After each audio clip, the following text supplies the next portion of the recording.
Hi, I'm Jennifer Potter, Executive Director of Be Well Texas. Too many people are struggling alone these days, and alcohol and drug deaths are increasing. We started Be Well Texas to offer high-quality, science-based addiction treatment and recovery services anywhere, virtually or in person. In many cases, there is no cost for treatment or medications if you don't have insurance. Really. Welcome to Be Well Texas. We're glad you're here. Visit bewelltexas.org.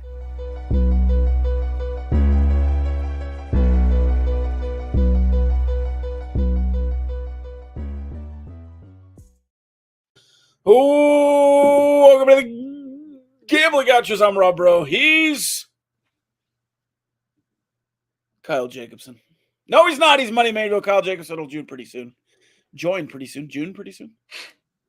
He is driving to an undisclosed location. So Money and I will start it off. The Barnett Howard Williams rundown looks like this tonight. The rest of the Big 12.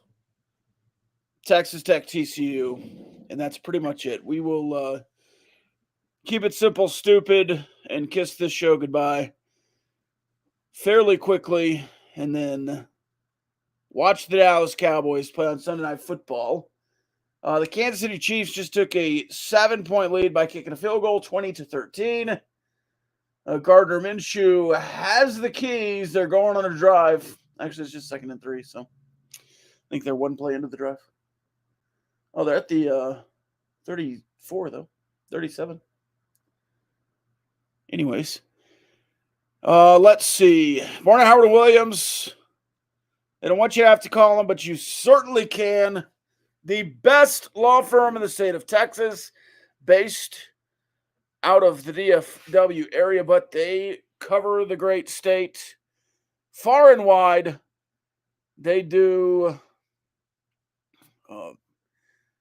family law, catastrophic injury, criminal law, whatever you've done, whatever someone's done to you. Allegedly, they can help you out. Again, they don't want you to have to call them, but if you're in a time in your life, a season in your life where you need some law help, they can certainly do that for you. And that is BHW Law Firm. You can find more at bhwlawfirm.com. Double Tech grads, by the way. Gentlemen that own that practice. All right. A Big Hen says, perfect timing. I've calmed down from being near suicidal to now being angry I could kill, but not myself. Well, if that does happen, Big Hen, BHW Law Firm, there for you. But please don't kill anything or anyone. Roy says, I'd rather watch the Chiefs win than the Cowboys lose. It's fine. How about they both win? I'll take that. All right. Let's start with the rest of the Big 12. Power rankings-wise, Iowa State off the board this week. On a bye, they stick at number 1. BYU wins again by 13 on the road. They couldn't have gone further across the country to play anyone. Playing in Orlando. They're 8-0, 5-0, 37-24. I mean, is BYU, and at this point, we can start looking at schedules, Mainville. Utah, who we'll talk about in a second, Kansas, Arizona State on the road, and Houston. I mean, is it time to start talking about number 5 Utah, 3 seed in the playoff, kicking off 12-0 in the Big 12 championship and then winning there and going 13-0? Is it too soon to start doing this? BYU definitely controls their own destiny. I mean, I think if you looked at it before heading into this weekend, this was probably the toughest game left on their schedule. I get that they were on the road. I get the travel, but for them to be underdogs in this game to begin with felt kind of puzzling to me. But I think at times this season I've kind of, been wait and see on them. How good are they really? Their EPA numbers aren't great. Their per play numbers aren't great. But they just keep winning games. And I think that every game they win, They're proving that they're worthy of some legit consideration for not only an appearance in Arlington, which they seem to be trending towards, but a really, really good, potentially undefeated regular season. And that is no small task.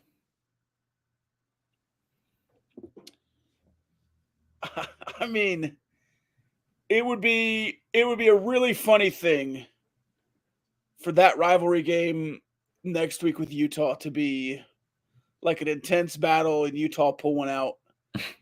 It would be really funny. It would not be funny for the Big 12 offices, but it'd be really funny to me. But with Kansas State having one loss, BYU having one loss, they're not playing each other. And then Iowa State and Kansas State playing in the final week of the season. If Kansas State then would beat undefeated Iowa State,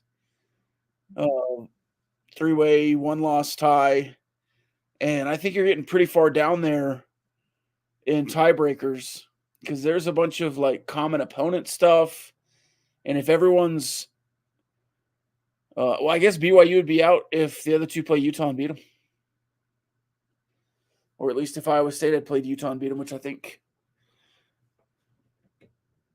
Do those teams even play Utah? I would have to go look.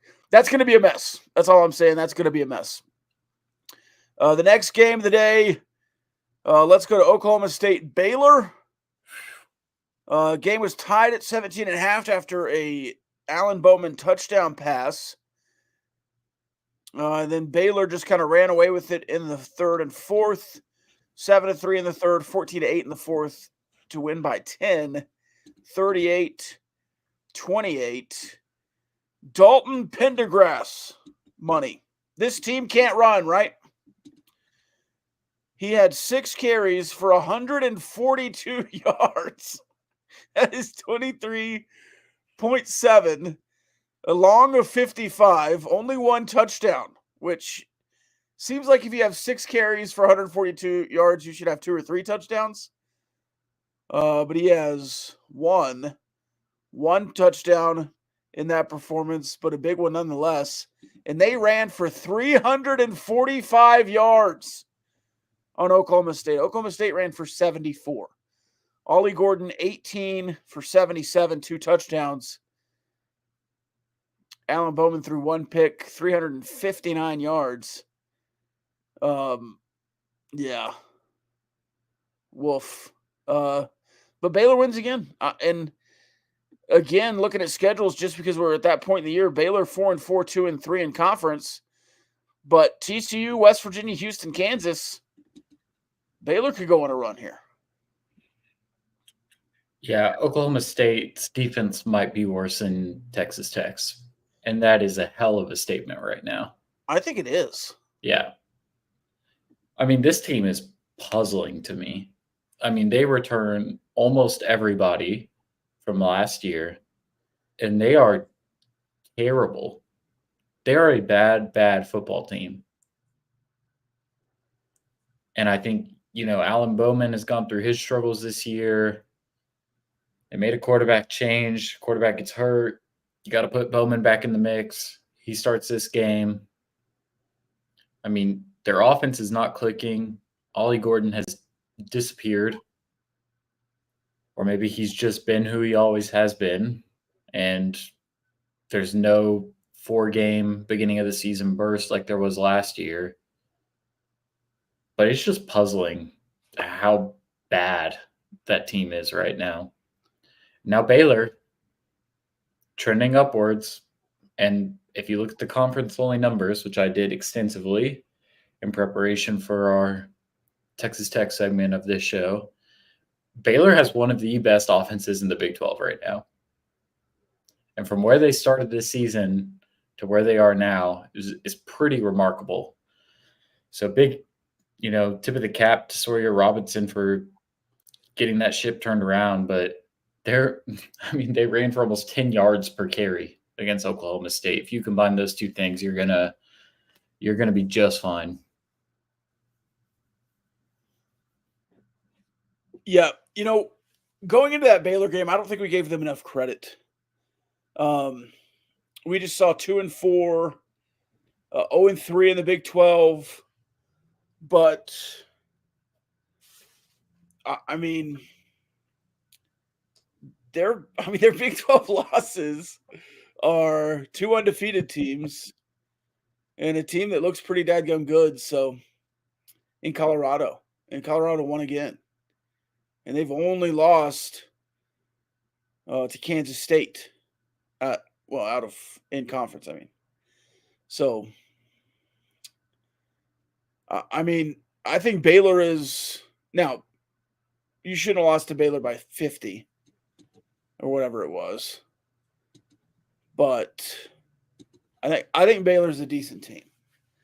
And if they weren't 3 weeks ago, 4 weeks ago, I think they certainly have been the last 2 weeks. I'll say they figured something out at the bye, and you forgot how to play effing football at the bye.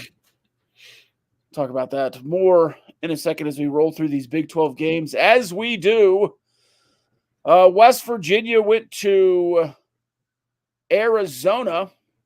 They're now 3-2 in conference play, 4-4 overall.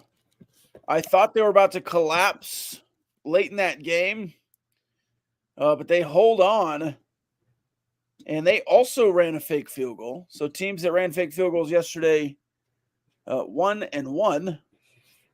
I would like to see if their kicker maybe endorsed Kamala or Donald Trump as well. Maybe a third party. Maybe himself for president. They did not have Garrett Green, Nico Markell, though, 18 of 22, 198 yards, 2 touchdowns, no picks. Noah Fafita played a clean game as well, finally. 22 of 32, 294, 2 touchdowns as well. West Virginia ran for 207 yards, Arizona 78, and that was the difference. But it was Tyrone McMillan who finally broke out again after saying he was going to break all the records after their first game. And he kind of was the only guy that did anything. 10 catches, 202, 1 touchdown, along of 49. So, West Virginia, winner. Oh, BYU apparently ran a fake kick too, fake field goal. So teams were 2-1 in the Big 12 running fake field goals. So I just, West Virginia wins again. Neil Brown staves off execution. I wonder if Brent Brennan gets 2 years at Arizona, because generally when you get 2, 3, 4 years at a school, it's because they were broken before you got there. They won 10 games last year and kept a surprising amount of talent in the coaching change, which I wonder if Noah Fafita and Tedder McMillan wish they'd gone to Washington. But I don't know. Arizona loses again. It's an interesting. That's an interesting hire and an interesting predicament for Arizona to be in. I'd fire him at the end of the season. Can they afford to? His contract can't be that much. Yeah. I'd fire him. This game did surprise me a little bit. Thought Arizona had a good chance against what's been a skeptical and undersized West Virginia secondary throughout this season, and certainly had their way in the passing game. But again, got to compliment that with the run game. West Virginia proved that out. Surprising, but Neil Brown doing what he does and winning when nobody is watching. But yeah, I'd fire Brett Brennan, no doubt. Xavier Worthy touchdown for the Chiefs. Does not help my fantasy team, but it does help the Chiefs. Now they're up by 2 possessions with 4:59. Gardner Minshew threw a pick, by the way. I didn't say that on the podcast. But yeah, I agree there. I think you should fire Brennan. I did pick West Virginia in this game because I thought it was weird that Arizona was favored even at home. But I really thought watching the end of that game that West Virginia was going to blow it. And they almost did. All right, the most surprising game of the yesterday, I thought, was not Utah-Houston. And maybe that surprised a lot of people. But it was Kansas State, Kansas. I thought Kansas State was just going to go in there and maybe Kansas is competitive early and Kansas State wins by 10 or so, maybe even a late touchdown, but would really put it away. And it was Kansas that I thought was way more aggressive in the second half. Now, they tied in the second half, and Kansas did not score in the fourth quarter. And I think Kansas State scored 2 field goals in the fourth quarter, if I'm correct. But Kansas took a pretty good lead there. A lead. Not a pretty good lead, but a lead in the third quarter. But it was Kansas that was in the mix and pushing the pressure and tempo in the second half. And they had a position to make a play, kick a field goal. Definitely Kansas, I thought, was going to win that game. And then Jaden Daniels has a turnover. Just an interesting turn there. But Kansas having 2 games in a row that they look competitive is good for Kansas. But another loss, and Kansas State stays at least on pace to be in the Big 12 title if they win out. Yeah, 2 crucial turnovers by Jalen Daniels in this game. As you mentioned, that one towards the end of the game, but they were also driving the ball down the field towards the end of the first half. They were in field goal position or very close to it. I think they were, near the 35, and he throws a pick. And at that point, it was I think a 2-point game. But if you don't, because Kansas State had a fumble too, but Jalen Daniels throws a pick and loses a fumble in 2 crucial positions. If you don't lose that turnover battle, I think you're talking about a different game. Yeah, and it's 23-14 to end the first half. And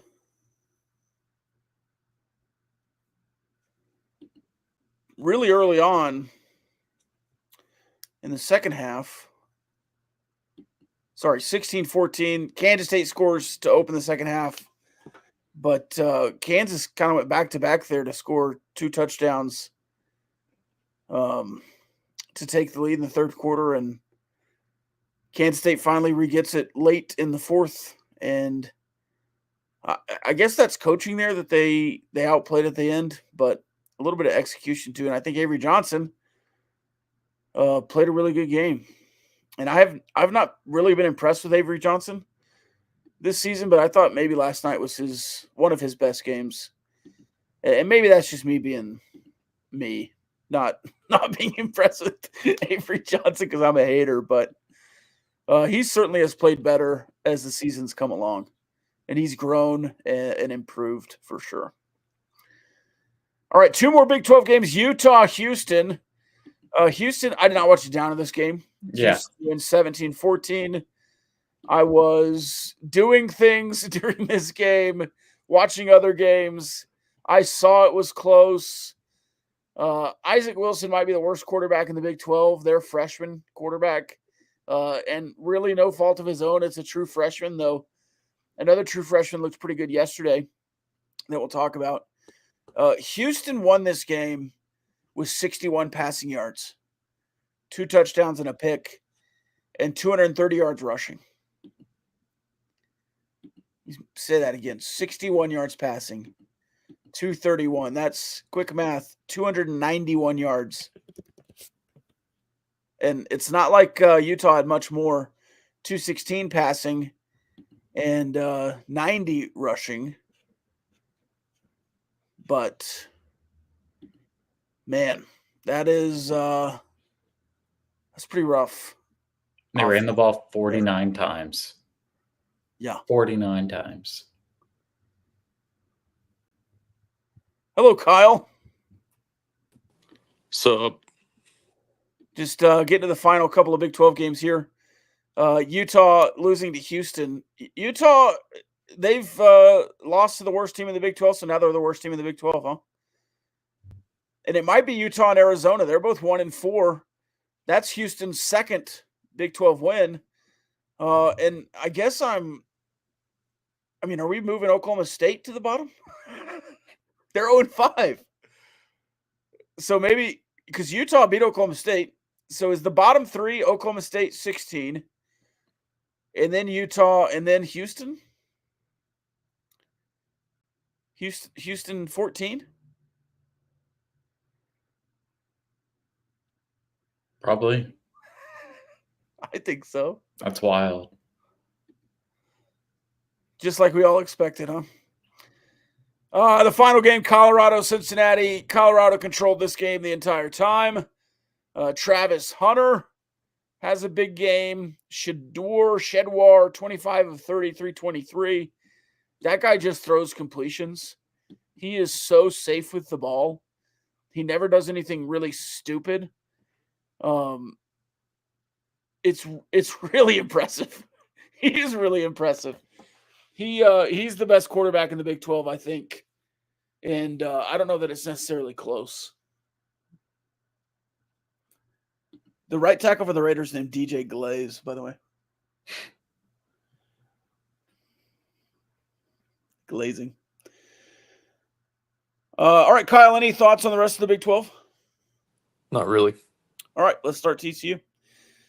Do you have any thoughts on Colorado, Money? I am deathly afraid. Yes. I am afraid of that offense. Yeah, because they not only did they throw, they also had 128 yards rushing, and they kind of just stopped throwing and ran the clock out late in the game. So it's almost like they're well coached too, which pains me to say because that's exactly what Texas Tech didn't do. All right, I got a lot of my frustration and anger out on this game in the post-game show, the Coors Light Double T 97.3 Coors Light post-game show. So, Kyle, I'm going to let you open here and give your thoughts on the game. I started in the second half yesterday and, talked about actually blowing the lead and the offense that led to it and the defense that led to it. But I want to hear your thoughts, Kyle, as we start breaking down this TCU Texas Tech game. Where do you all want to start exactly? Wherever you drop the pin. I guess we'll go somewhat chronologically as best we can. And I think a lot of the conversation is going to come down to clearly some second half sequences, decisions, but another really, really bad start for the defense. We wrote about this over the offseason that this has happened under DeRuyter for, at that point in time, 2 years. I could rattle through some of the examples, but I don't know. It's kind of like in basketball coming out of a timeout, you kind of expect the coach to draw up a play, and teams are probably going to average more points per possession out of a timeout than they would just a random possession in the middle of the game. But you're giving up 7 points on the opening drive, and then sometimes that has a domino effect on subsequent drives really often. It happened in 22. It happened in 23. It happened this season with Cincinnati got out to like a 17-3 lead on you. And it was frustrating because I don't think Josh Hoover threw an incomplete pass on their opening drive. They wind up gashing you with Savion Williams out of the – I can't remember if it was out of the Wildcat or if he just lined up in the backfield. Something that TCU has had to do because they don't have a traditional run game.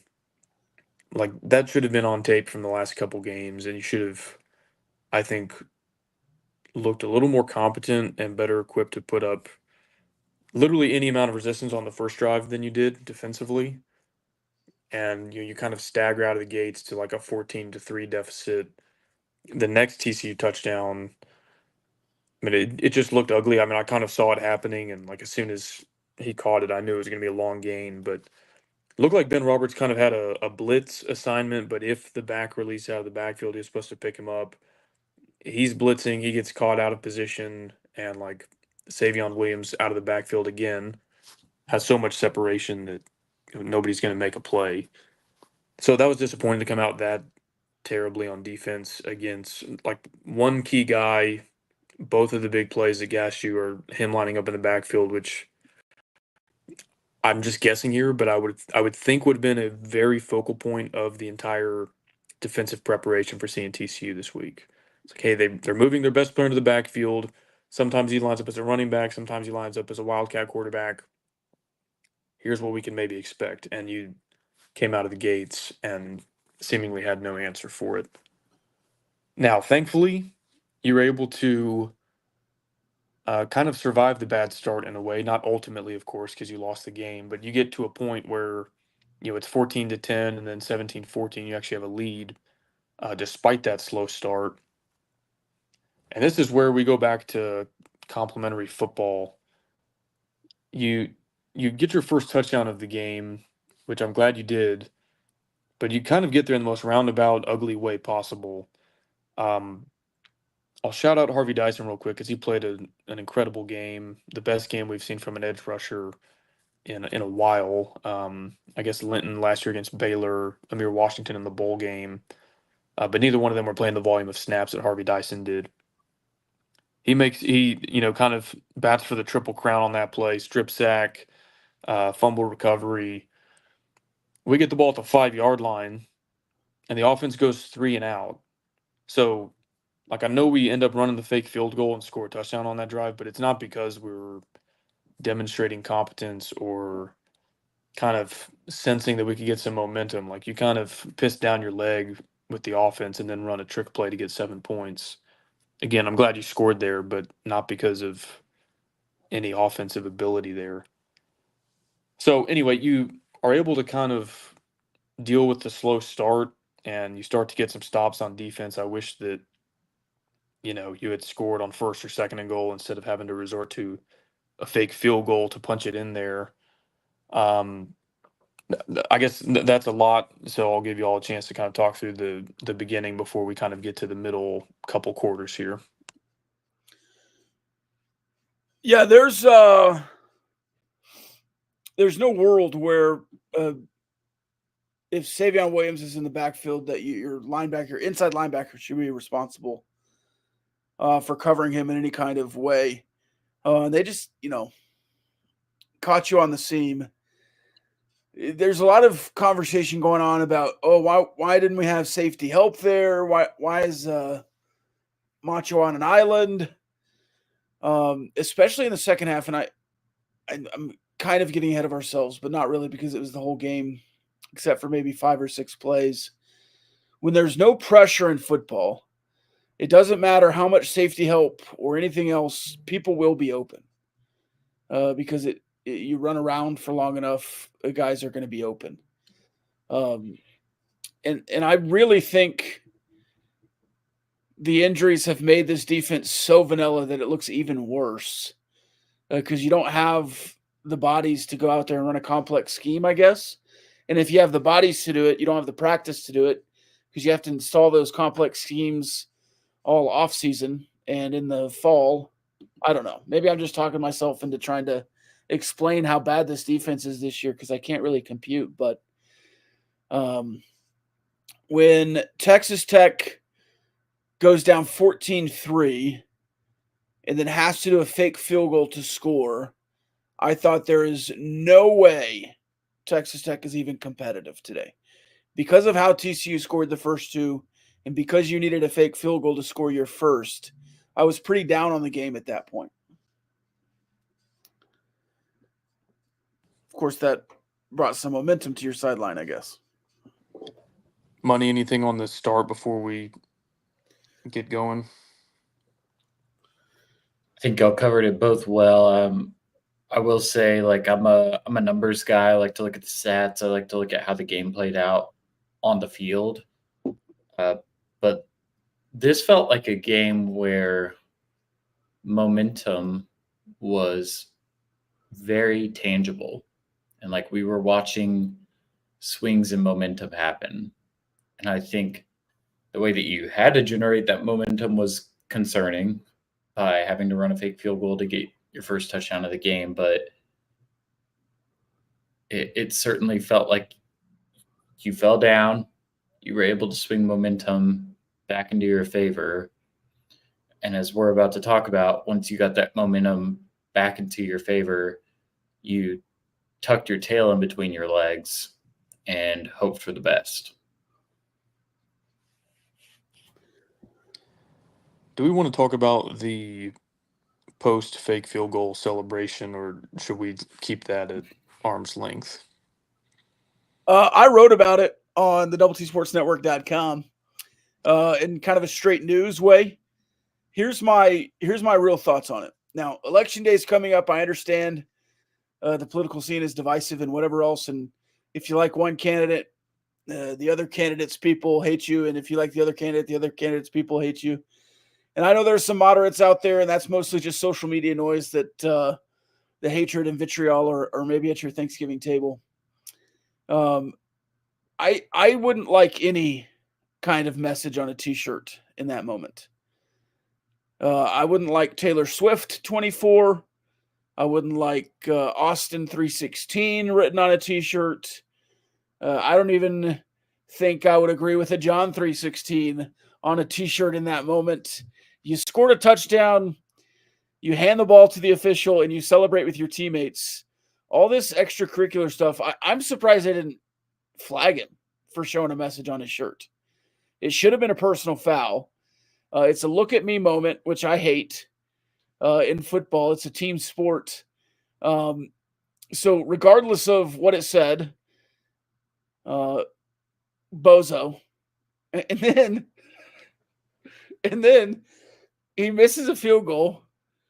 And by this point, it's up on all the Trump sites and Twitter accounts. And then the Kamala sites are coming out saying, oh, haha, he missed a field goal and they lost. So now Texas Tech has gone incredibly viral on both sides of the political landscape in two ways. And I hate that kind of attention for a program and a team that just needs to win and stay under the radar, in my opinion. I think the part that chaps my ass the most about it is the amount of premeditation that it requires. Like, they clearly installed that fake field goal this week, and he took the time when he should have been focusing for the game, preparing for the game, to think to himself, if we call this and I score, I'll have a chance to pull my jersey up, pull my shirt down, and display a message to all the viewers on Fox. Let me write something completely unrelated to my team or the game. Like, that's the part that tells me he's not locked in for, like, the game, the right reasons. I agree. I don't know how it didn't get flagged. I don't care what it said, really. I've seen that before. I don't know why this example sticks out. Probably because he was on my fantasy team. But Brandon Jacobs, the old Giants running back, did that one time, and it was because his wife had just given birth. To me, that's a little different. Like, that's a personal. Yeah. But when George Kittle did it, even though they won by 30 and it said F Dallas, I still think that's kind of, I don't know, cringy in a way. Cheesy. Yeah, it's cheesy. He backed it up. Okay. But that's the part that's okay, when you, at the exact moment in time when you did that, you're losing by 5 points. You go on to miss a kick. At this point, I can argue, because clearly there's some signs that you weren't focused on the game itself. There's very clear evidence of that to me. I don't know if the coaches didn't see the celebration. It's hard when you're on a crowded sideline to see straight down and he's facing. I don't know if they know he did that or not until after the game. To me, I would have probably not put him back out there if I had known he did that. And yeah, I'm not casting any sort of value judgment on the message itself, or I don't really care if it had said, if it was a cactus emoji or Harris 24, Trump 24, I don't care. It's just, it tells me that he took the installation of a fake field goal as an opportunity to think to himself, how can I get some exposure or send a message that's completely unrelated to the football game and the task at hand when we call this fake field goal? And that's the part that is off-putting to me. He went very viral. As soon as I noticed he was going viral, by that point, it's a couple hours later. And like you said, Rob, the other side of the political aisle is reveling in his demise because he's a guy whose job is to go get you 3 points at a time, and he failed to do that, and then you lose the game by 1 point.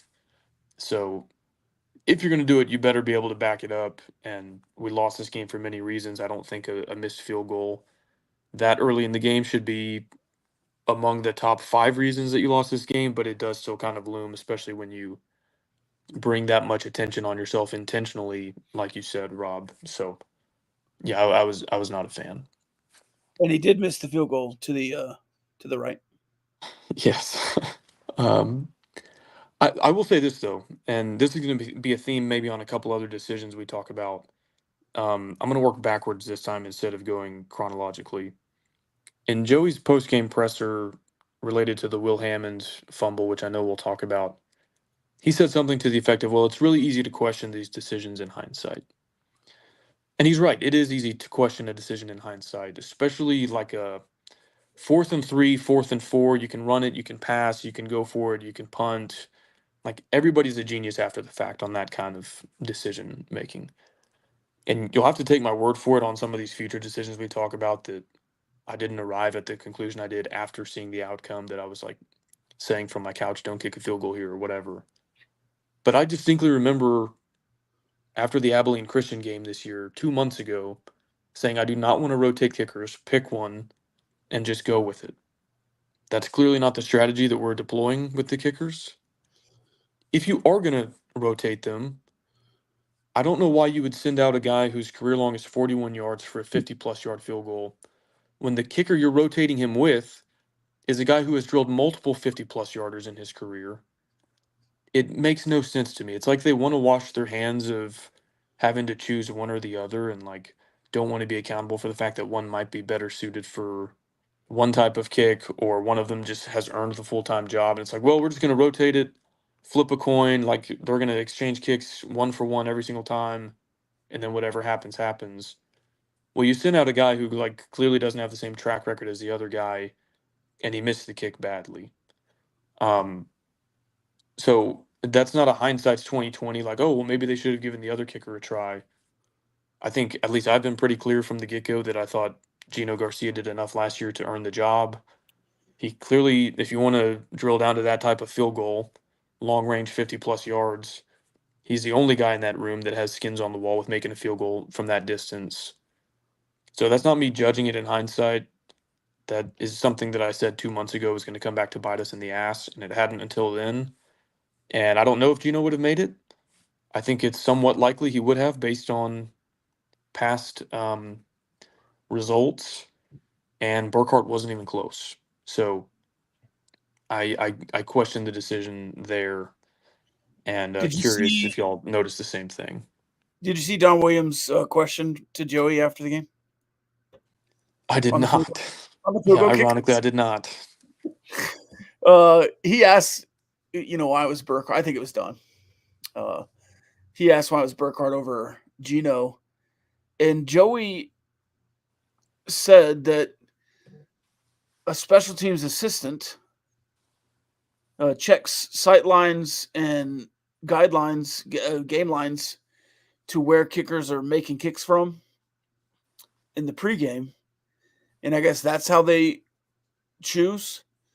So Burkhart was better in the pregame from that distance, but it's not Joey's decision. It's the special teams assistant that says, hey, this guy's kicking from here today. The other guy's kicking from here. And that makes sense because they hadn't switched kickers the last couple games. So I guess Gino was the guy making those field goals. And I guess Reese is faster than Gino, which is why they ran him with the fake. I don't know. It did make sense. Brando said on the broadcast that Reese kicks the longer field goals, but that's not been the case this year. He also didn't know that Reese and Gino had switched back and forth field goals, even though he called a game in which they switched field goal duties and PAT duties. So, by the way, Brando, Ooh. a total loser. He's the worst. But I don't understand the kicking situation and why you put Burkhardt out there. Now, Gino goes out, he misses it too, whatever. But just pick a kicker. This program's commitment to critically overthinking certain areas of the game and critically underthinking other areas has been startling the past 3 years. Like, it happened with fourth downs. You've gotten a little bit smarter about that, and it hasn't just been about the binder. You've kind of let the game decide when it makes sense and when it doesn't. But, like, what are we doing here? What are we doing here with a special teams assistant making that kind of decision? Watch a practice. Hell, let them each take 10 from 50. Let them each take 10 from 40. Let them each take 10 from 35. Give them a couple tries on the right hash. Give them a couple tries on the left. Whoever makes more, make them the starting kicker. I'm fine with that process. I mean, And to that's me, what- it's a position that you can't rotate. Like it's like being the quarterback or the closer. That job is so much mental compared to physical. Like, yes, you do need the leg to make a 50-yard field goal, but if you have the physical ability to do that, and like the snap and hold are good, you can repeat that process 100 times, and it gets harder to do when there's people watching, when you're down by 2 points, all that. And I think there's something to be said for like knowing when the offense has the ball and you're warming up on the sideline, like, okay, if they cross the 35-yard line, I need to go in and make a kick. And I don't have to wonder, is Coach Perry or Coach McGuire or a special teams intern going to call my name or not? Like, you know that it's your job. And also know that, like, if you do miss, you're not going out there thinking, well, if I miss, he's going to go to the next guy on the next kick, because no kicker's perfect. Even the most accurate ones miss about 10% of the time. And we've done the exact opposite of that with the kicking situation all year. I think that was our first missed field goal. And so again, like was. Yeah. it hasn't reared its head until then, but the strategy never made sense to me. And I said that game one, I said that while it was working. So again, like, just to kind of finish the point, this is not some issue that I'm only bringing up in hindsight because it didn't happen to work this one time. Like, this is something if anybody wanted to, they could go listen to our post game from ACU and hear me say the same thing. But again, if you are going to rotate kickers, a strategy I don't agree with, send the guy out who's made multiple 50-plus yarders to kick a 50-yard field goal, not the guy whose career long is 41. Okay. Let's get to the end of the first half. I think Morton led. One more thought there. Yeah, go ahead. Independent of missing the kick, that's like junior high coaching to make sure everybody's playing. That's the only reason I can think of there. Like, hey, we need to make sure everybody's playing. So we're going to rotate kickers. Like, who else does that? Nobody. All right. Nobody. I think Morton played a pretty good first half, kind of continued to do what he has done all year, which is take care of the ball.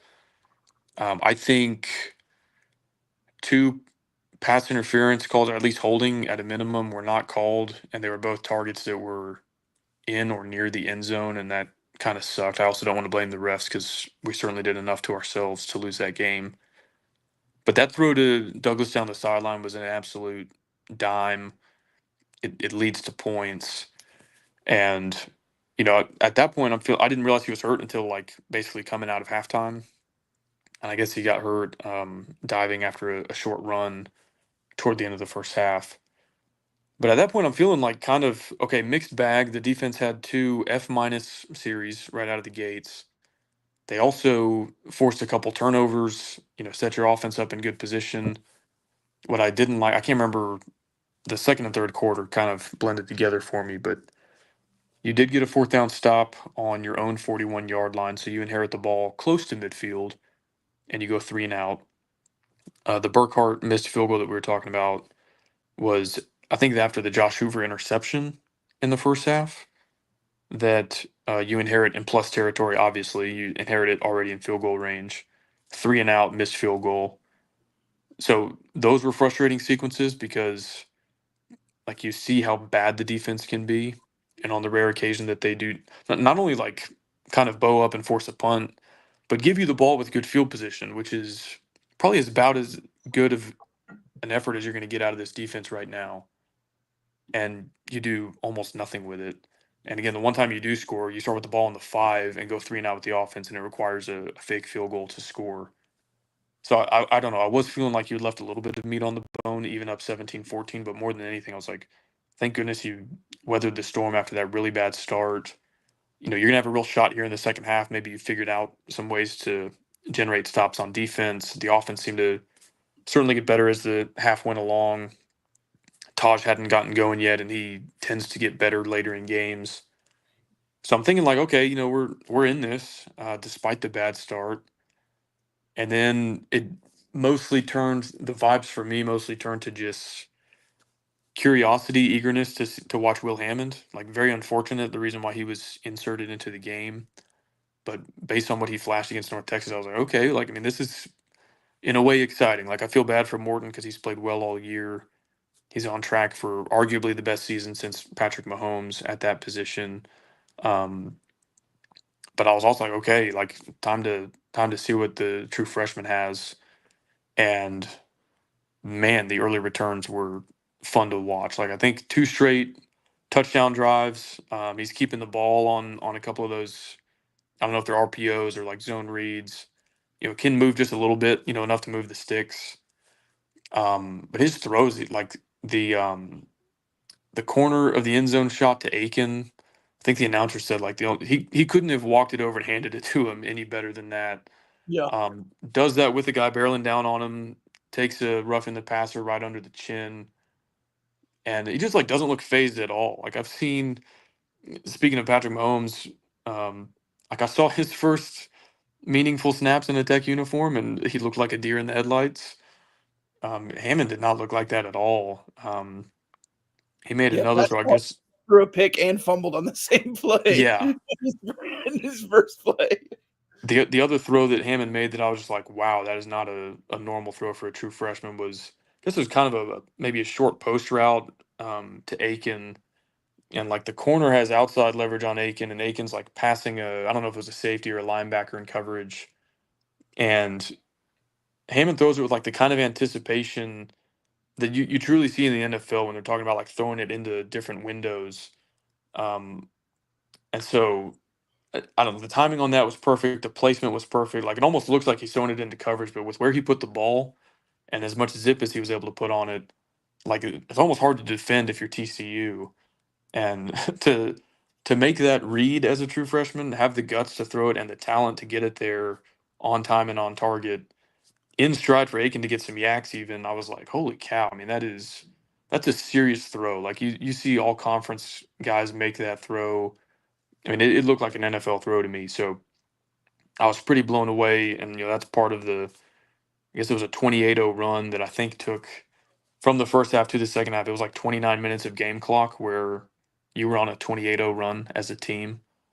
And, at that point, you're up 17. I guess it's 31-14. And I'm like, holy cow. Like, we found a spark with the offense. The defense figured out what was going wrong with those first couple drives.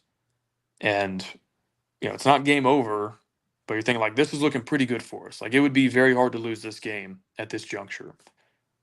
And I guess we can talk. That was kind of peak vibes. We can talk about what happens next, but I'll let y'all marinate in the good times there before we pivot to the fourth quarter and everything that went wrong. Yeah, Hammond, really, really impressive. Obviously, the ball placement was one thing, and the way that he was actually completing passes to the receivers was really impressive. I thought the way he went through his progressions was really, really mature. Didn't try to force anything, didn't throw any sketchy balls, just kind of went, read by read, found the open man, put the ball exactly where it needed to. I think the other thing that really stood out about his game to me was the velocity that he's able to put on the ball when he throws it. And I mean, I hate to say this, but in an offense that really likes to throw it to the sideline more than they like to throw it downfield, it's a hell of an attribute to have. Because Tyler Shuck would throw that thing to the sideline like he was playing egg toss, which is why he had like 3 pick sixes on that exact kind of throw. But Will just zips it. The ball just flies out of his hand. I think there's a lot to like there. And I obviously feel bad for Barron. I have another note on that, but I would feel comfortable if he was the starter the remainder of the season. It would not be the same vibe I had with Jake Strong last year. I mean, this is a guy who I would feel very confident in, leading this team to a somewhat successful season at this point. The last note I have on Hammond and Morton, you spend all of this time and energy throughout the offseason. I saw a comment, guessing the Commanders just walked it off. What happened? Bears go up with 25 seconds left, 15-12.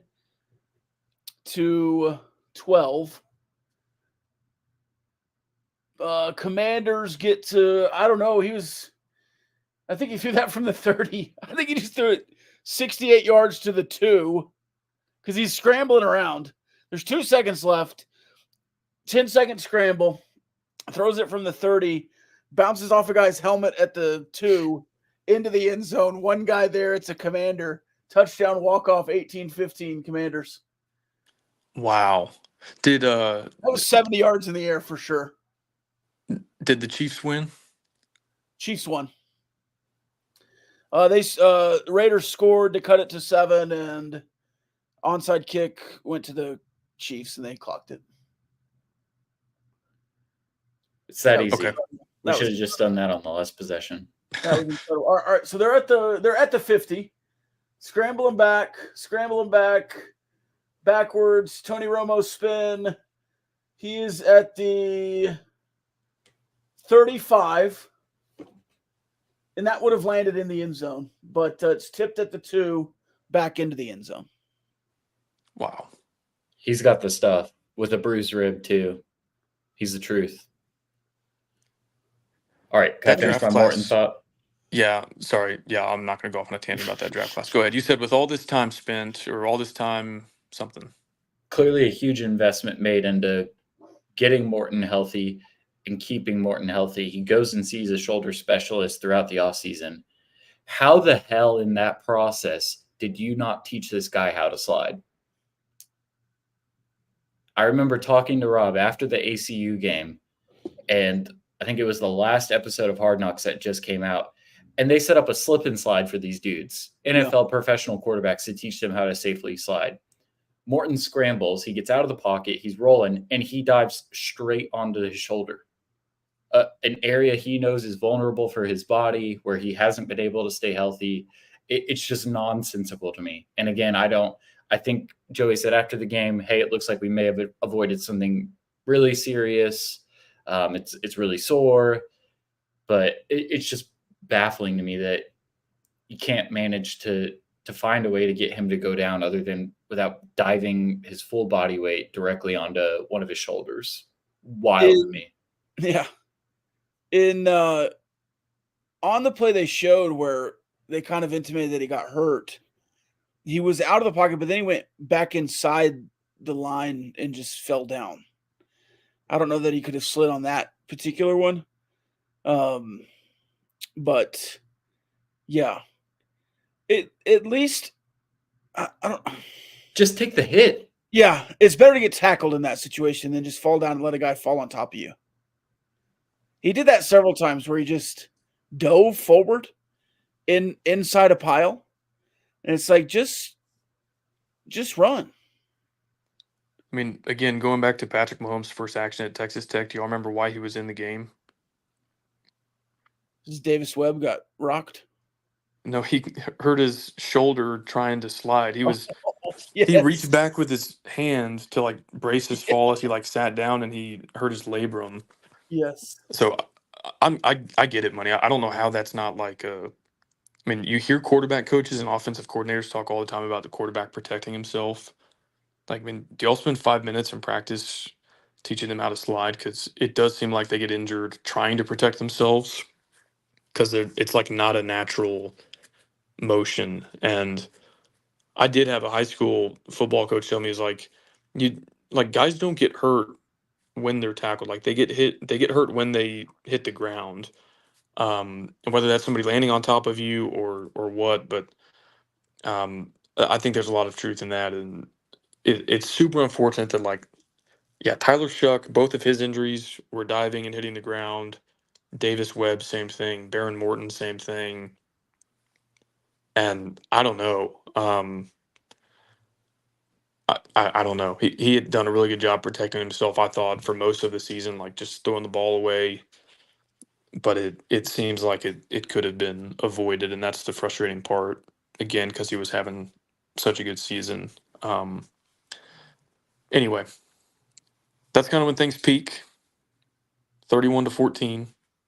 I thought we were going to win the game. I thought this was Will Hammond coming out party, like the stuff of lore. Like, hey, do you remember Will Hammond's first game? Kind of way we'd be talking about this game 10 years from now. And I guess TCU gets the ball back. They eat up some clock, and I think score with like 3 minutes left in the third quarter. What I do remember about that drive was you had them in 3rd and 8. Not a position where they can very easily go for it on 4th down if you stop them. And we commit just a brutal pass interference / face mask on Savion Williams. I don't know if that throw would have connected or not. I mean, he was kind of in open space. It probably would have, but to I don't know, not even give yourself a chance really on 3rd and long to extend the drive with a penalty. It was really frustrating. And then, they cut it to 10 and you're thinking, okay, like it's still a 2-possession game, a lot of ball left. Like the way the offense is playing, we can re-extend it to 17 if we have another good drive. I think the offense's next possession was a punt. Field goal. No, we didn't score again. Yes, 31-14. Sorry, yeah, 31-14. 31-14, yeah. Yeah, okay, you're right. And that's the field goal inside the 5. Okay, let's talk about this. I have no way to verify this like I do my take on rotating kickers.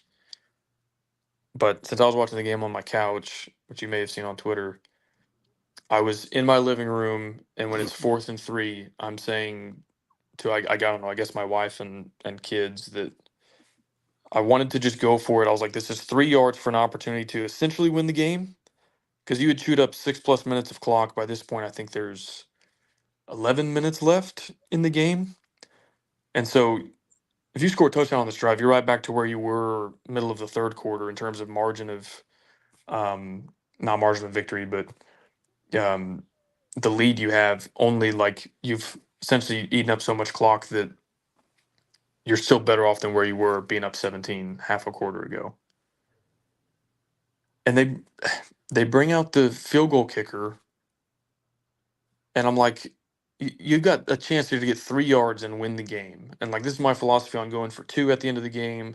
Why would you kick an extra point, go into overtime, and like do a coin toss if it's the NFL, see who gets ball first if it's college, and like restart the whole thing when you can get 3 yards to win the game? Like, I know what I don't want the opponent to do. If they score a late touchdown to make it 35-34, I'm like, I hope they kick it and we get a chance to redeem ourselves in overtime. Like, I don't want them to go for 2. I said that when Abilene went for 2 against us in OT in Lubbock. It worked out for you, but I was sweating a lot more than had they just lined up for the extra point there. I don't know. It seemed like your play calling earlier in that sequence of downs was such that you would go for it on 4th down, and you're at a point in the game. You're up 10. If TCU scores 2 touchdowns in regulation and you don't score again, TCU wins. You trot out the field goal kicker so that, like, if you make the field goal, TCU needs 2 touchdowns to win the game in regulation. I can understand taking the points if you're at the 28-yard line or it's the second quarter and, like, you don't want to give them momentum with a goal line stand. But all this drum beating I've done about killer instinct, if I'm the head coach or the offensive coordinator, like anybody who has influence on this decision, I am like calling timeout, asking the offensive coordinator, what's our best play to get 3 yards here? And telling my entire team, we're going to get 3 yards and finish these mofos off right here, right now. And we didn't do it. Like, we chose not to. It's not that we lined up and called the wrong play. Somebody missed a block. It was like, no, let's play it safe here. and make a 2-possession game a 2-possession game, put it in the hands of our defense, who is like trotting out guys you've never heard of because there's so many injuries. And I just thought that was a very weak, cowardly moment, like a boxer who's like his opponent is reeling and there's 3 seconds left in the round and he's like, I'm pretty tired.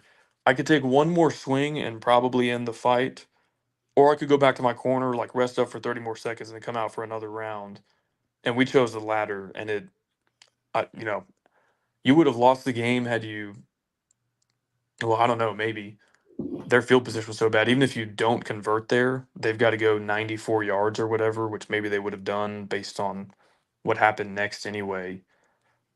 Um, but going up 13 there when you're already up 10, when the trade off is go 3 yards to win the game, is I don't know where we're at with analytics versus gut decision making. It seems to me like we went from one far end of the spectrum of aggressiveness to the other far end of the spectrum of just like always punt, always take the points.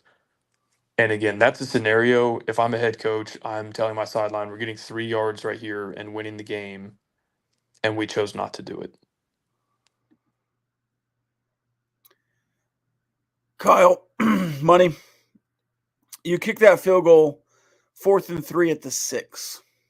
So you could have gotten a first down even. You didn't need to get the full 6 yards. It was just 3 yards you needed to get. It's a 24-yard field goal kicked by Gino Garcia. In the next 4 drives, 2 by each team, TCU ran 8 plays. Texas Tech ran 18. Texas Tech went 54 yards. And TCU, again, in 8 plays and not 18, went 180, whatever it is. 6 plays, touchdown, 75 yards. 2 plays, touchdown, 89 yards. In between a punt and a fumble in which you were trying to set up for a game-winning field goal with more than a minute left on the clock.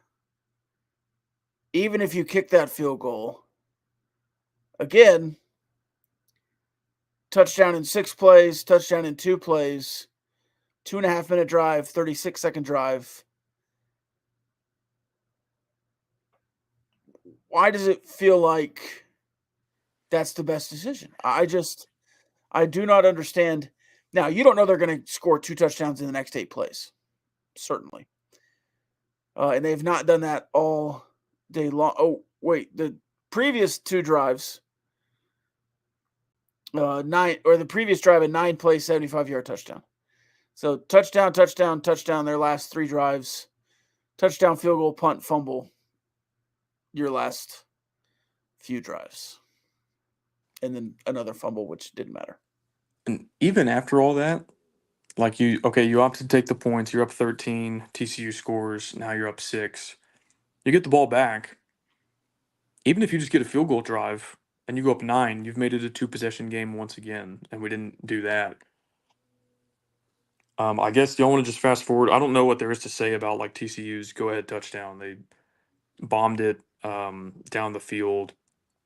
Macho Stevenson doesn't make a play, and there's really not much analysis there. You get the ball back, and I liked actually the way we were operating at the beginning of that drive. And there was a record of this before we nuked the game day channel. I do not get why football coaches don't understand the concept of playing for last possession. Whether that's kicking a field goal before they ought to, or conservative play calling, or like throwing it into the end zone with a minute left instead of trying to milk it a little bit further.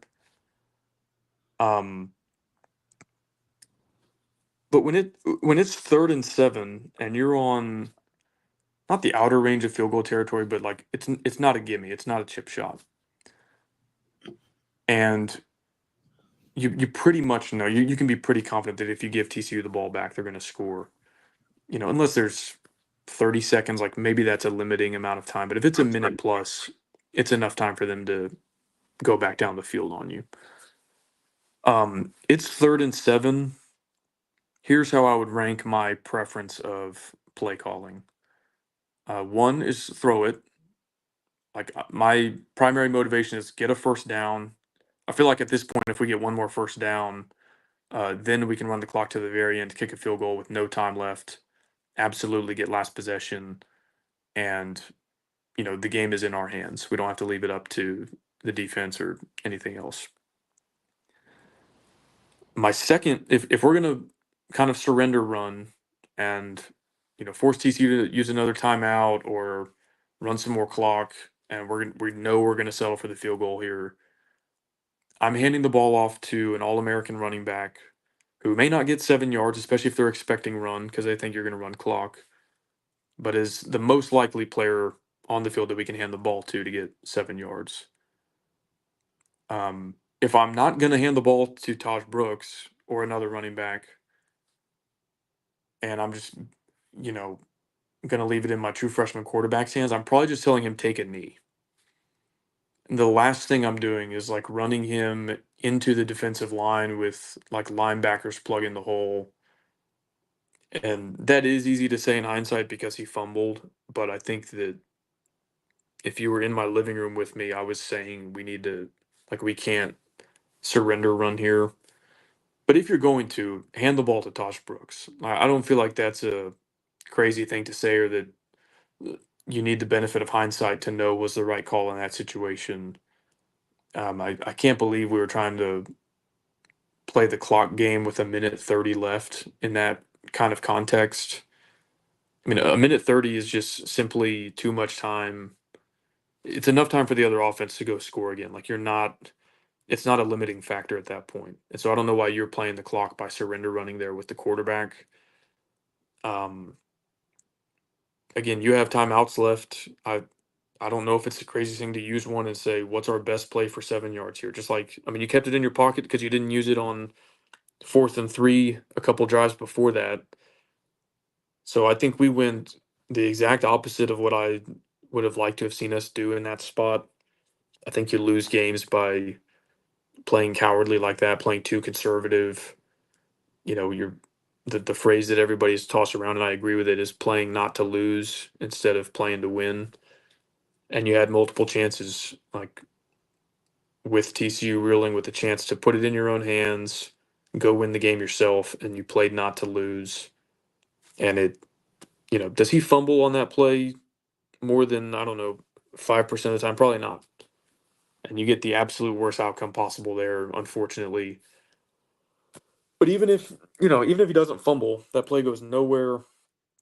It's a long field goal. There's no guarantee you make it. Even if you do, TCU has enough time left, and the game is in their hands at that point, not yours. I do not understand why a football coach can't play for last possession like a basketball coach seemingly can in any game that is close in college basketball. So that was another maddening sequence, and the culmination of like everything else you saw in that game. It was the first time that I was like really frustrated with the entire coaching staff and not like, well, they were dealt a bad hand or there's this injury or, the analytics. I trust the analytics. It was just like, what are we doing out here? There's like every decision that we were making money, like you said. I don't know if it's overthinking it, but it's like the strategy of flip flopping when you're playing blackjack. Like, do I hit on 16? Do I stay? And there's a certain kind of blackjack player that just can't seem to get that right. Matt Wells kind of did this too. It was like, oh, we're going to do a weird analytics thing. It doesn't work. And then when he tries to use his gut, it doesn't work. And we seem to just be doomed to like pick wrong no matter what we pick. But that was a really, really frustrating sequence at the end of the game when I feel like you should have played for the first down, run some more clock, and played for last possession. I don't think he should have spun in the hole, but I also don't think that he should have been put in a position to have to do that, to have to try and play on the fly as a true freshman quarterback playing against the first defense with a pulse that he's played against this year. I probably would have leaned run with Taj, but there was nothing in the body of work that Will Hammond had done throughout the game to suggest that throwing it would be a dangerous or risky decision. He had proven pretty much every single play call except for maybe one. I feel like I remember him making a risky read on that he could, throw the ball at least to a check down if there wasn't something there that could work, and get that guy to stay in bounds, maybe on a flat where they don't go all the way to the sideline, stay in bounds. But I mean, the play call was baffling to me. I think he was put in a terrible position, and it's just wild. The most dejected I felt watching a football play unfold in a long time, and you've had some rough losses over the years, but maybe like since the blocked field goal where you throw it right back to Kansas in the Matt Wells era, I think that's the one play that I can remember where I felt more lifeless and like I just wanted to fall through the floor than that one, because it just didn't make sense to me. The play call was very clearly QB power to me. There wasn't anything that suggested to me that was a pass play that he kind of read quickly and decided to take off on. I think that was QB run all the way. Well, it wasn't run. It was set up for field goal. That they weren't trying to make yards there. And if it was that, just take a knee. Yeah. And maybe that's a freshman quarterback screwing up. And again, I liked the idea, but with 5 minutes to go, just go score a touchdown. Now, 3 minutes to go, all right, play one. The thought is we're going to go down there and kick a field goal with 20 seconds left. That's the thought. But with 5 minutes, just go score. Just go. Every drive should be trying to score a touchdown in football, yes? Hot take. That's the goal of football? Am I crazy here? No. Until the end of half, every drive is to try and kick to try to score a touchdown. Kick a PAT, I guess. So with 5 minutes to go, now you run the ball, except for the crazy shot down the sideline that Will Hammond had, and I don't know that that's called either. Maybe that's an RPO, or maybe they're trying to throw over the middle or whatever else, and that's the freshman quarterback not seeing cover two and throwing it, and the safety being down there on Douglas.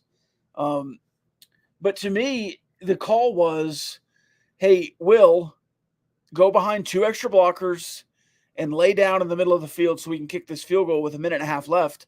And you see Will running like this. I mean, he's not being crazy with it. He's not holding it with like a loaf of bread. He just spins and gets hit. And gets hit in the chin with the crown of the helmet. And they move on. So there was a clear recovery. Joey also said on the tablets it didn't look like a clear recovery. It was a clear recovery. I couldn't believe he tried to deflect and make that some kind of officiating issue. That to me was like the biggest. Are we done talking about the game? You want to talk about post-game stuff now? Well, I just want to make sure everyone knows they ran a bunch of plays on that last drive. Now, 5 minutes to go. And shame on me, I forgot to record the game. I didn't click. I thought I clicked to record all games on Hulu Live or whatever, but I'm not. I'm going to have to wait for the next replay to be able to rewatch this game. But Taj, this is 5:03 left in the game. Texas Tech gets the ball after they go ahead in two plays. Okay. Taj Brooks for six. Will Hammond incomplete. That's the pass down the right sideline. Taj Brooks for 3. 3rd and 7. Taj Brooks for 5. Will Hammond runs for 2 for the first down. Jacoby Williams, no gain. TCU timeout. Actually, I think that's the 2-minute warning. Minute 55. This is where things get squirrely. Jacoby Williams run for 10. 2nd and 7. TCU timeout. Taj Brooks runs for 3 on 1st and 10. Gets a first down. Taj Brooks no gain. 3rd and 7. Will Hammond fumble. That's a minute 38 left on the clock. So you were going to kick a field goal with 1:38. If you start that drive, by the way, you went 38 yards. If you start that drive with the assumption with 5 minutes to go that you're just going to kick the field goal, you have to assume they have at least a minute, right?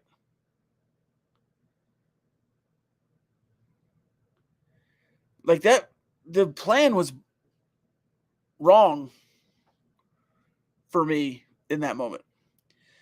Not one person has complained about Will running the ball to get the first down in the first scoring drive. Weird.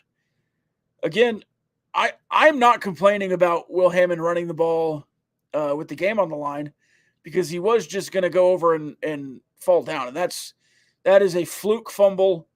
Don't mind Will Hammond running that if that's the call.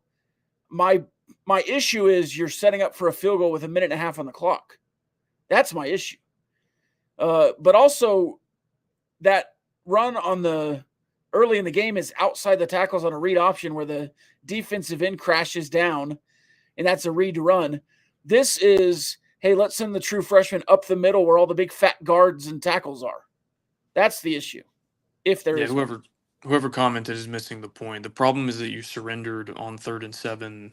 Yeah. And we're going to be happy to give TCU the ball back with plenty of time to get a field goal of their own to win the game.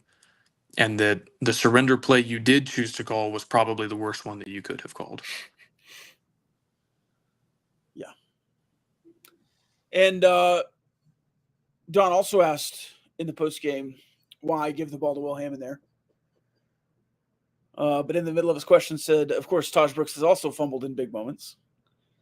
But I would venture to guess that Taj Brooks can put his head down and not fumble in that moment.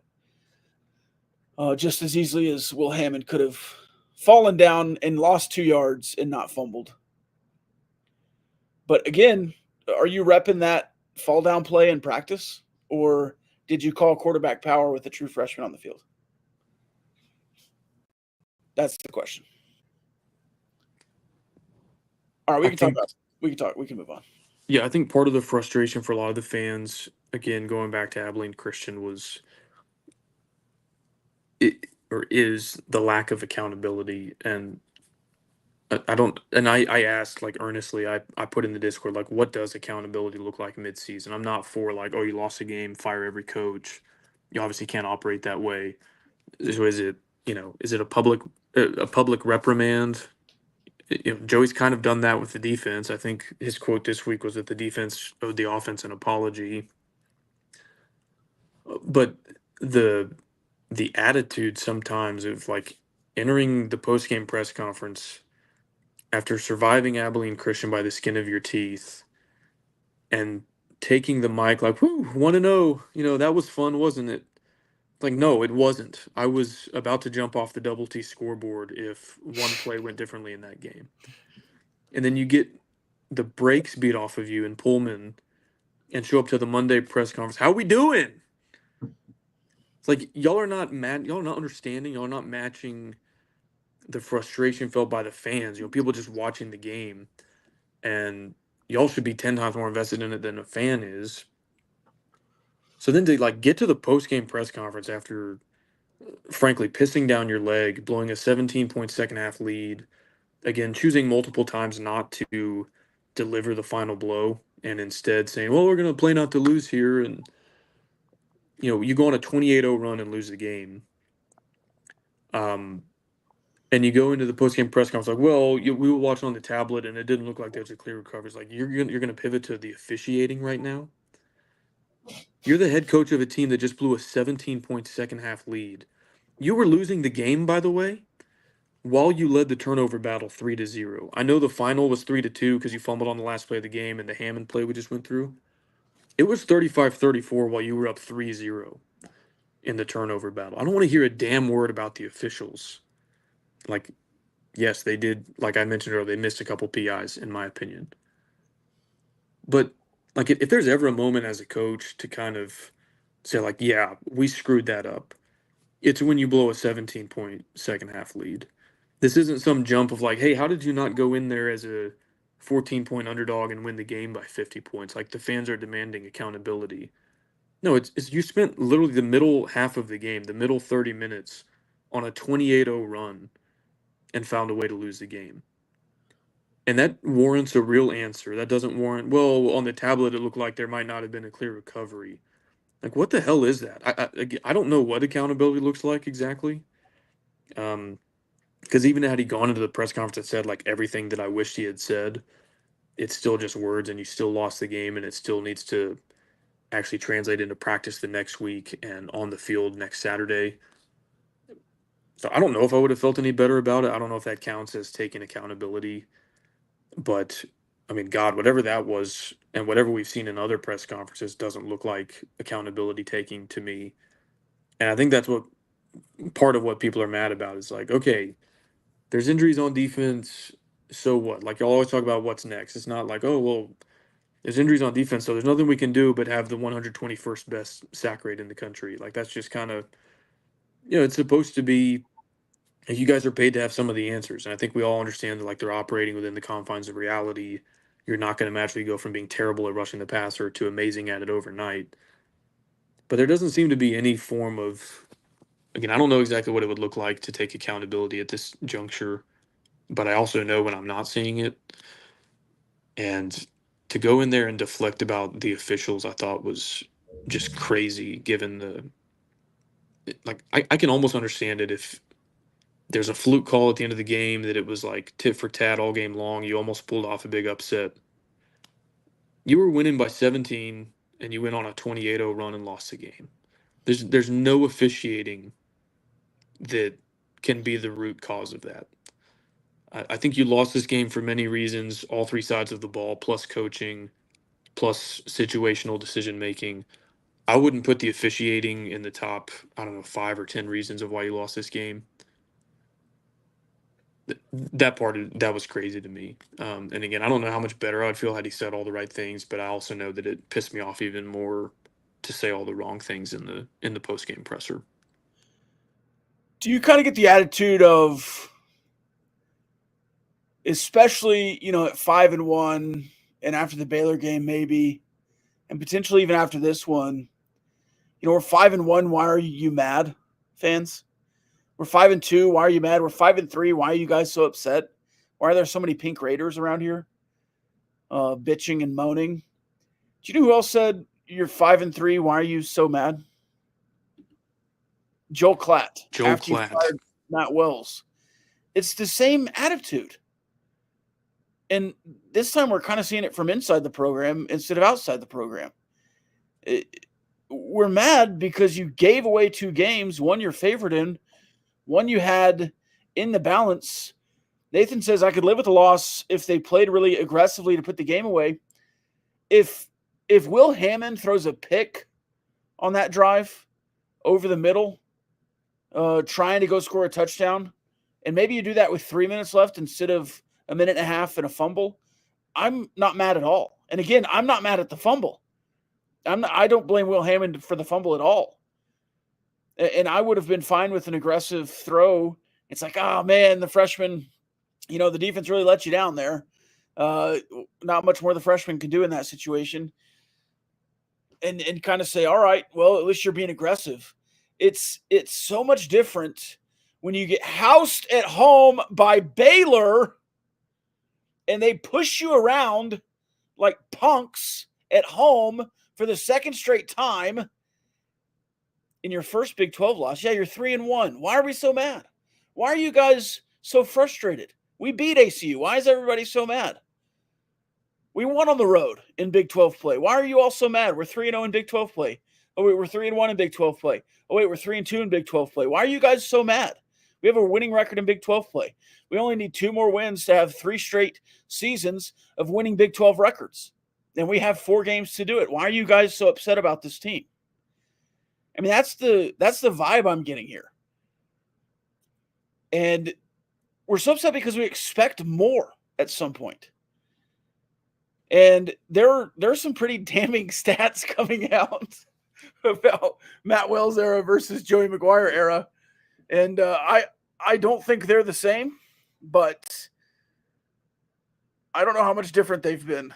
Money? We've been told to expect more. Yes. We have been told we're going to win the Big 12 before Texas leaves for the SEC. We're going to win the Big 12. We're going to win the Big 12.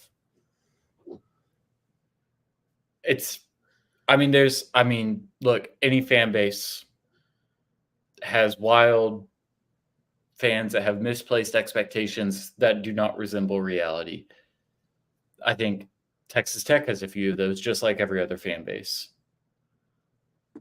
We have been spoon-fed that this is what the expectation should be. Not just for the fans, but internally. That should be the expectation to win the Big 12. And when you're scraping by an FCS team and you get destroyed and pull them in, and you poop your pants against Baylor, and you give TCU an early Christmas present, and now the expectation is, oh, just wait. We're almost there. It was bad officiating. Like, man, if it doesn't feel like just a lack of accountability, and it's just puzzling to me, and concerning kind of too. Like, this is the same program that beat Texas and OU in the same season because they played with purpose and they played to win. They played like they needed to win the game or else. That's not this team this year. I said it last week. This team doesn't have an identity. This team does have an identity. It's pray to God and hope that whenever the clock hits 0, you have more points than your opponent. But it's not, we're going to go out there and take what's rightfully ours so we can control our destiny to a Big 12 title. That's not it. Yeah, it's really frustrating to like observe that as a fan and then be gaslit the next day into thinking that, well, it was unrealistic for you to expect that we should win a game that we were leading by 17 in the second half. You know, like you said, Rob, oh, we're 5-3, you know, we're headed in the right direction. We've got a lot of injuries.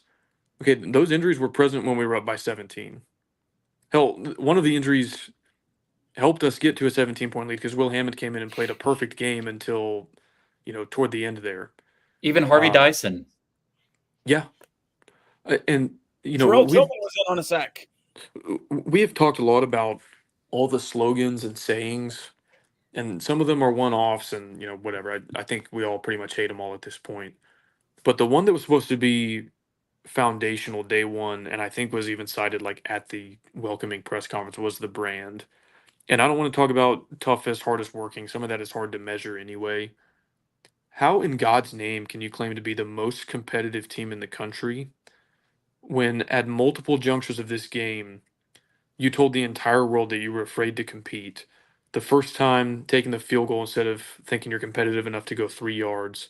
And the second time surrender running on 3rd and 7 instead of trying to get a first down, which would have helped you win the game. Like, I don't know. I guess I'm talking out of both sides of my mouth because, like, I want answers, but I also want everybody to just shut up and prove it.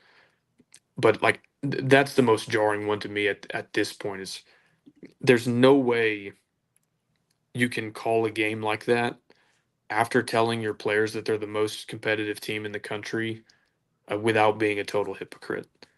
Like, you can't be a competitor who says, well, I'm going to be afraid to compete in this moment and take the safe way out and avoid a potentially difficult 4th and 3 or 3rd and 7, knowing that if we convert, we probably win either one of those. And instead, I'm going to kind of like fold my cards here. I just think it's so cowardly. It's so non-competitive. I think it's crazy now that like we're being told we shouldn't have expected any different at this point. And I do get it. There are fans with unrealistic expectations. I go back to year one. There were people that were mad. We lost to NC State. And I was like, okay, guys, time out. You know, we're starting a backup quarterback in his first like real road game. We're 17-point dogs. NC State's quarterback is the ACC preseason offensive player of the year. Their coach has been there 9 years.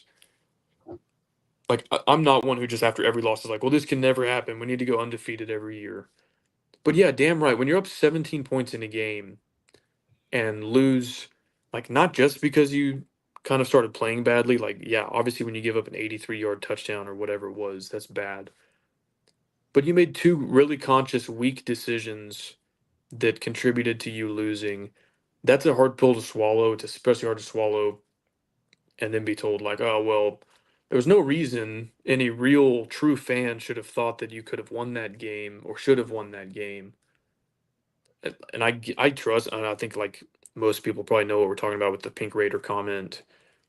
I can appreciate that Cody Campbell is a donor who has contributed so much to the program and who doesn't take to Twitter to like just bash everybody after a loss. But you don't need to go as far as to like gaslight me into thinking I'm a bad fan for thinking that we should have won a game that we absolutely should have won, and that most teams, if competently coached, do win like 97% of the time, probably. That part is crazy to me. And I also don't think it's unfair to think that when you're a 6 point home favorite coming off a bye and playing a 2-4 team, that they shouldn't run you out of your freaking stadium.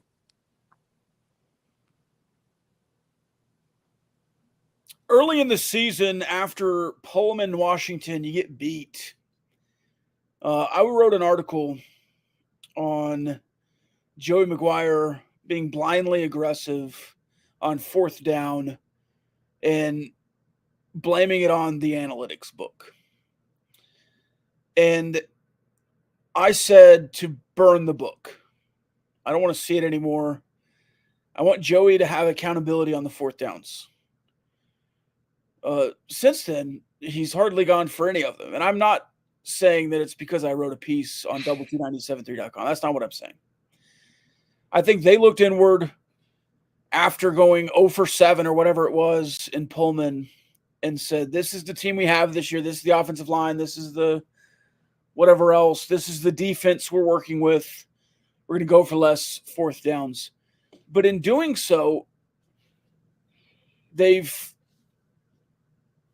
completely – I have a word in mind. I want to think of another word, but I can't. They've neutered themselves and of all their aggressiveness. And it's been a shell of the offense that we saw at Western Kentucky since Kitley got here. And we never knew if that was Shuck or Baron Morton last year. We thought it was Baron Morton's shoulder being injured. Are you just not throwing the ball down the field until you absolutely have to, i.e. Kansas final drive, Arizona late drive. You saw one down the sideline to Caleb Douglas early in this game, and then the Koye can fade to the end zone. North Texas deep shot. But it just feels like Texas Tech as a program is passive. And I don't want to be passive. I want to be the aggressor in all situations. I don't think there's ever a time to be passive in football. Now, would I have punted a few times against Washington State? Yes. Punting is not being passive. Punting is a part of football, all right? That's a play that you can call to gain a tactical advantage in the field position. But to kick a field goal from the 3 up 10 is being passive. To settle for a field goal 3rd and 7 with a minute and a half left on the clock to take a 2-point lead after the other team just scored in 2 effing plays is being passive, right? Yes. Like, I don't, at this level of being a competitor, major college athletics, I don't know how you're not licking your chops on 4th and 3 and like borderline giddy at the thought of 3 effing yards right here, and these mofos are done for. And like how that isn't in every guy's mind on your team because they know the kind of leader you are. Thinking like if I'm the quarterback there and I'd see the field goal kicker, I'd be like, I'm like pushing him back, like no, send me a play call, 3 yards here to win the game. And we clearly don't have that. And I pointed that out after some wins and said this is going to catch up to us. I don't think a lack of killer instincts is why you got killed by Baylor. Like, you lost by 30 points. But it did show up against TCU and in a very direct, tangible way. That's the part that's concerning to me. Is like there's no elite basketball player like Michael Jordan who isn't like relishing the thought of, please, with 20 seconds left in the game, put the ball in my hands while we're down one because I'm going to go do something legendary. Or a boxer that sees his opponent getting a little bit dizzy, starting to wobble a little bit, and thinking, like, if I land one more punch, this sucker's going down and hitting the mat. And we had TCU in that position multiple times. It's like, all right, he's about to hit the mat. I'm going to wait out until the bell rings and then go sit in the corner for 30 seconds.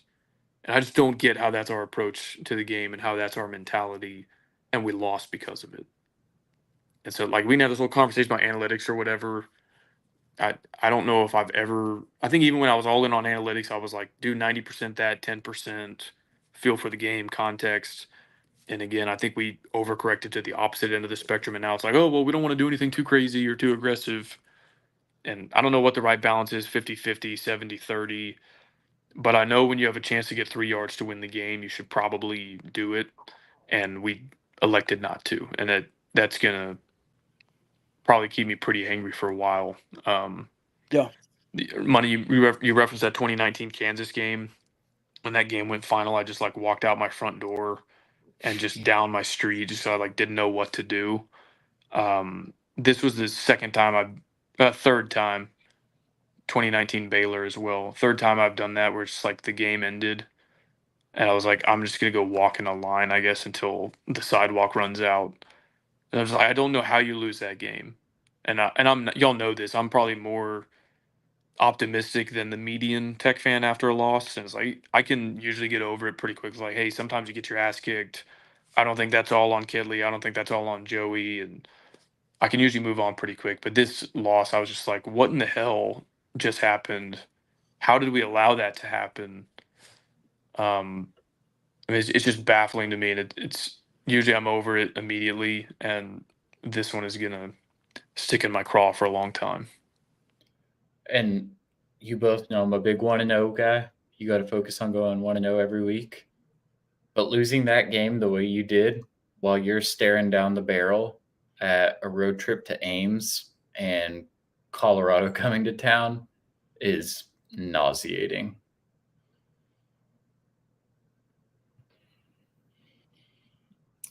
Yeah, at this point with this team, I'd be shocked if you weren't 5-5 with 2 to go.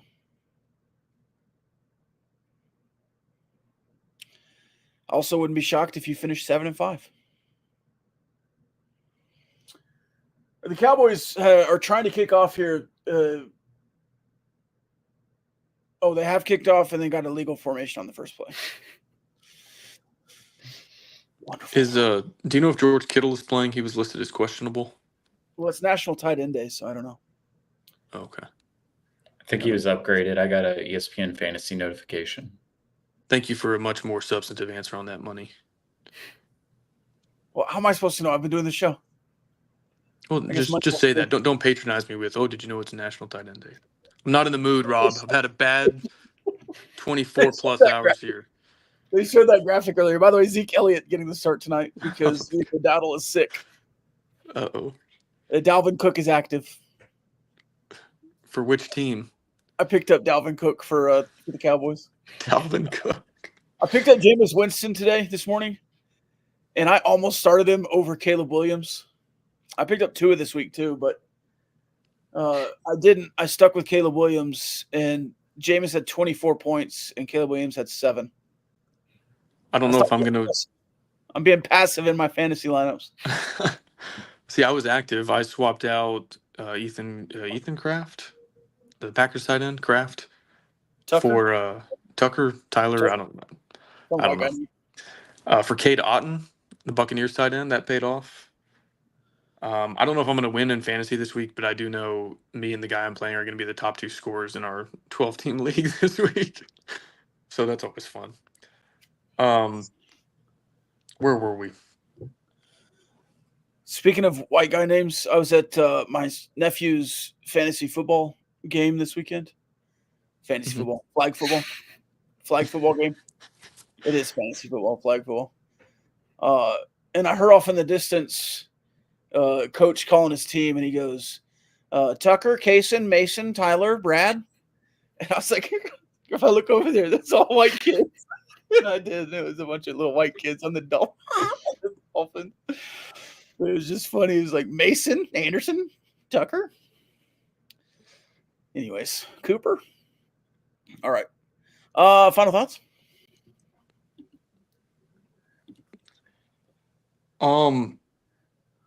We've gone for an hour 40, so I probably won't get into this too much. But Rob, I think you asked me last time I was on the podcast, like in what order would I fire the coordinators if I had to? And I realize this may be like bad timing to do not a heel turn on Kitley, but announce that my perspective has changed a little bit. When Tim DeRuyter was hired, I kind of remember like hearing about his track record. I was like, oh, that's really impressive. Like this guy is probably the best defensive coordinator we've had here in a really long time.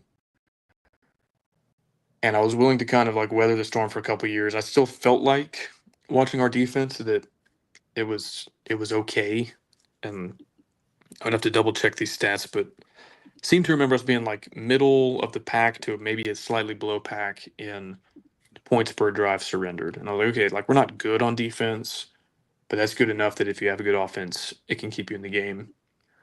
Unfortunately, though, those same 2 years, our offense was like 80 something and 90 something, I'm pretty sure, in yards per play.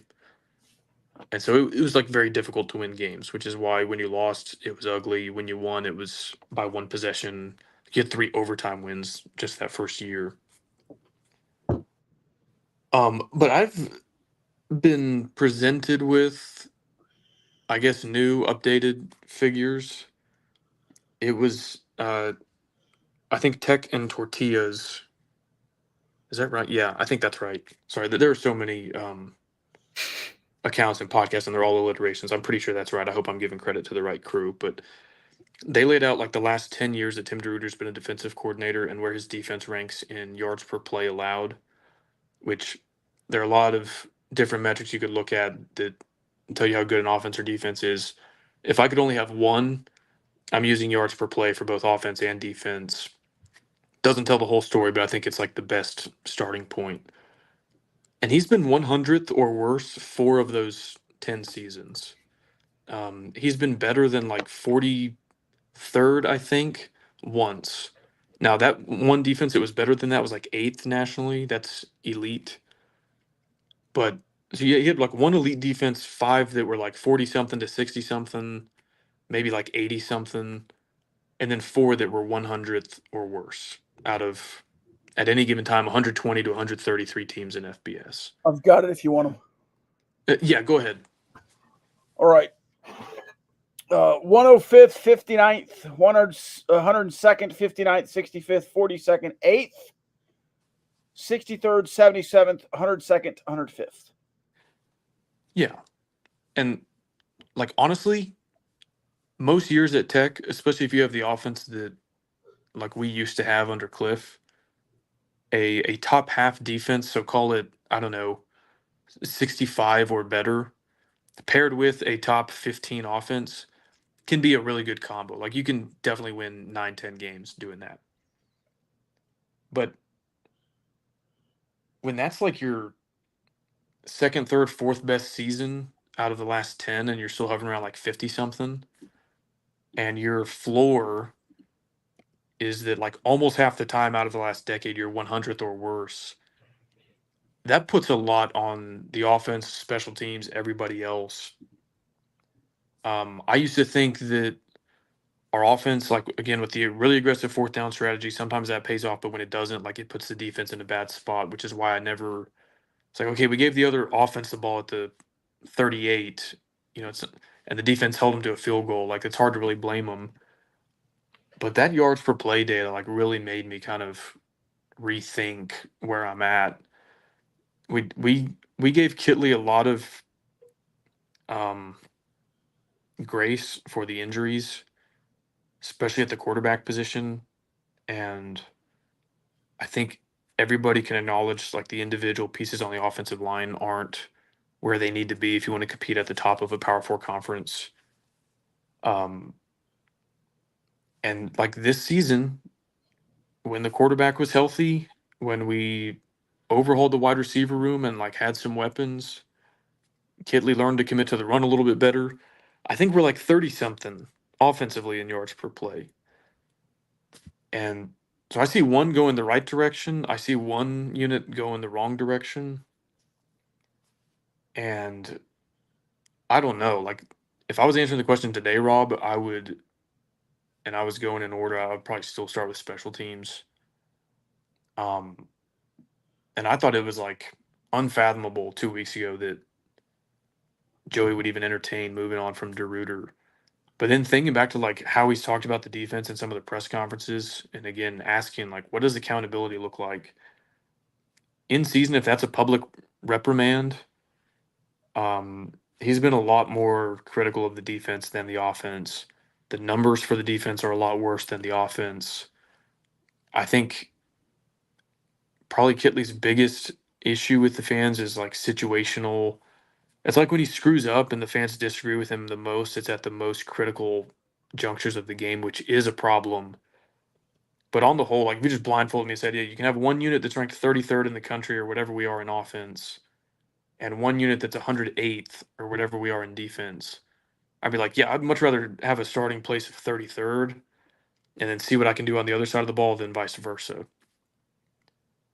So I've been really hard on Kitley at several times over the last 2.5 years. I think I don't know what some of the decisions on Saturday were, him versus Joey versus whoever else. I also think that our offensive prowess is overstated when people only cite points per game, because they're not filtering out the fact that we scored 130 points against our two worst opponents this year, and those were the two non-Power Four opponents that we played. All that to say, like there's nuance in all this, and just glomming onto like one statistical category probably isn't the best way to assess either unit. But I have kind of shifted my thinking recently to the conclusion that Kitley may not be perfect, and we can argue about individual play calls and overall offensive philosophy and all this. I would say our offense is like markedly ahead of our defense, even when accounting for injuries and anything else you want to talk about. I don't know what's going to happen with the coaching staff and position coaches, coordinators in the offseason. Obviously, that's up to Joey. But all that to say, I've kind of the last 2 weeks have shifted my thinking on where I'm at and like where I would look first, where I think our problems are most severe. And I've kind of surprised myself by arriving at that conclusion, because it is pretty starkly in contrast with where I was at a couple weeks ago, a couple years ago, where I feel like I've been at over the entire like McGuire, DeRuyter, Kitley era. But yeah, I'm starting to kind of flip flop a little bit or waffle a little bit or just see things differently than how I thought I saw them previously. George Kittle starting, go. That's not good. He's my fantasy opponent's starting tight end. To your points there, Kyle. If you replace both coordinators this offseason, I think one will have been fired and one will have been hired elsewhere. Yeah. Can I state something pretty explicitly here that fans may get mad at me for, especially coming off that loss? Go ahead. I would try to keep Kitley. Me too. I don't think he's perfect. He does some stuff that frustrates me sometimes. I think Will Hammond is like a borderline prototype quarterback for what Kitley is trying to do. I think Kitley has learned some lessons, some the hard way, about like running the ball a lot more consistently. Some of the tempo stuff, the sideline stuff, still like it aggravates me to no end. But assuming that like Will Hammond is a little bit or a lot of bit, decided to come to Tech because of Kitley, and y'all remember we offered Will Hammond at a time when like he had no. I think his offers were like Incarnate Word, and I know he turned into this Elite 11 blue chip guy. They clearly, I think, saw something in him. I think him and Kitley could actually have a really good offense together. Again, don't think Kitley is perfect, but um, if I'm Joey and I'm like giving pass fail grades, I'm looking at my offensive coordinator and saying like, there's things we can improve on. Like I'm not giving you all 4s and 5s on your eval. There's some 3s, some 2s on there, but I want you part of my team next year. I'm looking at the defensive coordinator, and I don't know if that's my answer anymore. I think there's enough 2s and maybe even 1s on there that I'm like, hey, I feel pretty confident if I rolled the dice and brought somebody else in that we could be better at that spot. My final thoughts are going to be very fitting because I looked at yards per play from both the offense and the defense before the show. But what I did is I limited it to conference only and how this team has fared against Big 12 competition. So in Big 12 games, you're right, your defense has been dreadful. You've allowed 6.7 yards per play in Big 12 games. The only team worse than you is Oklahoma State, who is Swiss cheese. But giving up almost 7 yards per play is not a trend you would want to continue. But then I looked at the offense. The offense is averaging 5.4 yards per play in Big 12 play, which is only good for 13th in the Big 12. The only teams that are worse than you right now in average yards per play offensively are Arizona, which is kind of surprising, but I think they should fire their coach, so maybe not. Utah, who has the worst quarterback in the Big 12 right now, and Houston, who decides to run the ball 50 yards per game because Donovan Smith cannot complete a pass and their backup quarterback can only run the football. So you are 13th in yards per play offensively and 15th in yards per play allowed defensively in the Big 12. That is crazy to me because did you say 5.4 yards per play? Yep. I'm pretty sure Taj is at like 5 flat just running the ball, which tells me that obviously throwing the ball is more of a boom or bust venture than running it. Like if a quarterback completes 65% of his passes, it means that on 35%, you got 0 yards. Most teams who run it get more than 0 yards on, more than 35% of those snaps. But that tells me that like your passing game is so conservative. Like, because you could also have a low yards per attempt passing if you don't complete a high rate of passes. But Morton has been accurate. Like he's, I don't know, I would guess about 65%, maybe even a little higher than that completion rate. It's just not going anywhere. Like, and that's where the sideline passes, the total lack of a screen game, lack of a vertical offense bothers me. But again, in the small glimpses we've seen of Will Hammond, clearly a guy who's willing to push the ball down the field can do it very effectively. And that's where I think he would be a better. And I thought that was Morton's skill set before the shoulder injury. But that's where I think that he could fit Kitley's offense a lot better. And like if you can still maintain a good run game like we have with Taj and start to do better through the air, I think that number would go up pretty quickly. I've always monitored that, and like other than the North Texas game, any individual game that you look at, like Morton's yards per attempt is usually around like 7.5. It's not terrible. Like we had games when we were rotating quarterbacks that it was in the 6s, but it is pretty conservative. Like you want to be 8 or higher in yards per attempt throwing the ball, and at a very high volume of passes, we've just like almost never gotten there in an individual game, and I think it's because we throw so many short conservative passes. I don't know. That kind of surprises me that we're that bad because I ran the numbers a little differently. I included Wazoo just because they're quasi power 4. Like I don't think they're that different than a Big 12 team. They're a top 25 team now. Yeah. And it was like the offense was still averaging 31 points per game, which isn't stellar, but it's also not bad by any stretch. Like it's pretty good. But I just wanted to remove the ACU and North Texas performances I was like, well, 31 points per game. But then again, like you drill down, and some of that was garbage time against Baylor. Some of that is when you go 3 and out from the 5-yard line, and then your backup kicker scores on a fake field goal. So certainly not saying like there's no issues with the offense, but I'm surprised it is ranked that low in yards per play because I thought we were a little more competent than that, especially relative to how bad the defense has been. And again, probably, one metric, not the best way to look at it or to make a overarching analysis, and again, Tech runs more plays than almost anybody on offense, which can certainly hurt the amount of yards that you're actually producing in that equation. But when you have the 13th offense in yards per play and the 15th defense and yards allowed per play in the Big 12, it makes sense why you are also +2 in turnover margin in Big 12 play. And get this, you are 5th in the Big 12 in time of possession and conference play. And you are 3-2 and -8 in net points. And so I'm going to put myself on an island. I would not hate if things continue to go the way that they have the past 2 weeks. And again, there's 4 more games. You have to play those.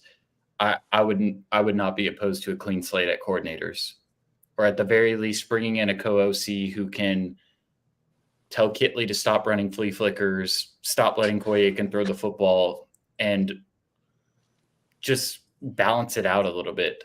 But yeah, I'm unimpressed. Like I think the talent has been what surprised me on offense, not the play calling. And so when you don't have Taj Brooks next year, you don't have Josh Kelly. Yeah, I'm trying to take it 1 week at a time, like a good smart coach that I am. But man, that's daunting. Fair. Rob, I kind of interrupted you there.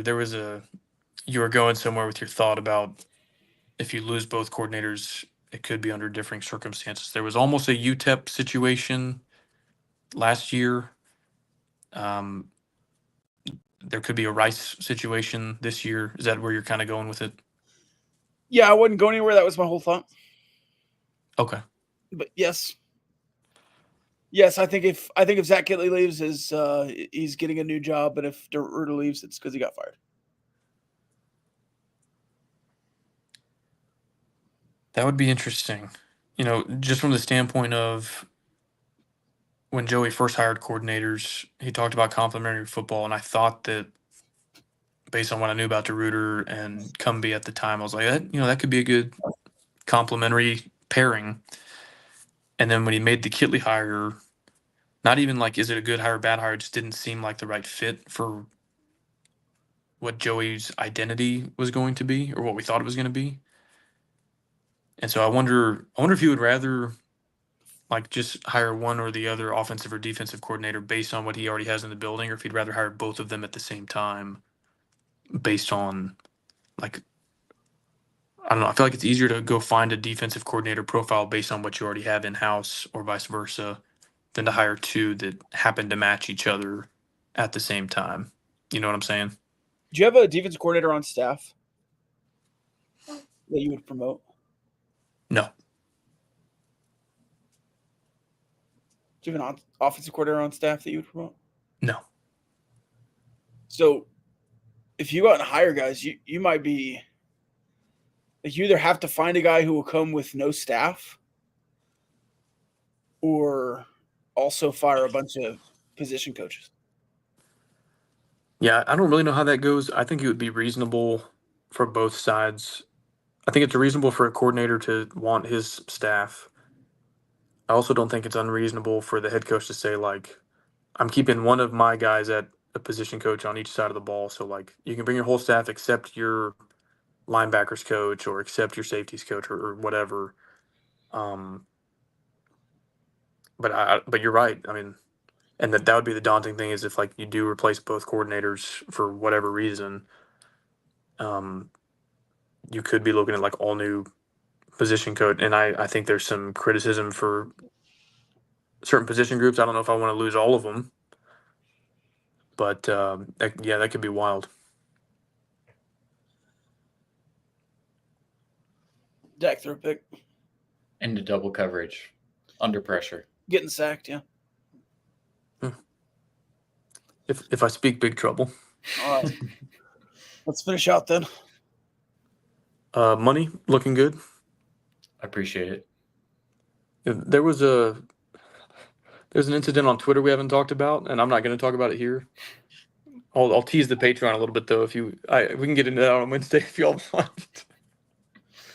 Yeah, patreon.com/Gamblin Gauchos. Can I say one thing about it here, Rob? Yeah. I've only met Don Williams once, and it was very pleasant.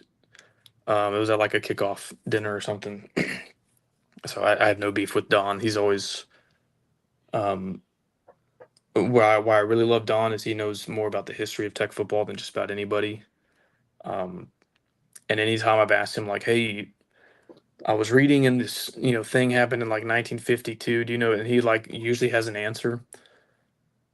So I've never had a bad interaction with Don. I don't have beef with Don.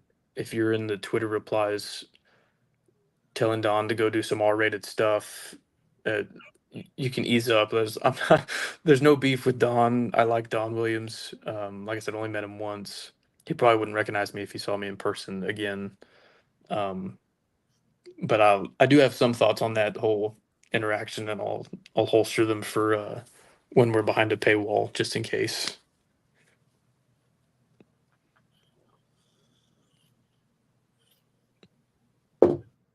I'm sitting on the edge of my bed right now doing this podcast. Not quite a couch, but not a press box seat either. Are you sure you could see the double coverage Dak threw into from your couch? Yeah, I saw that. I saw the pressure too. Oh, okay. All right. That's all I got. All right. Love y'all. Love y'all.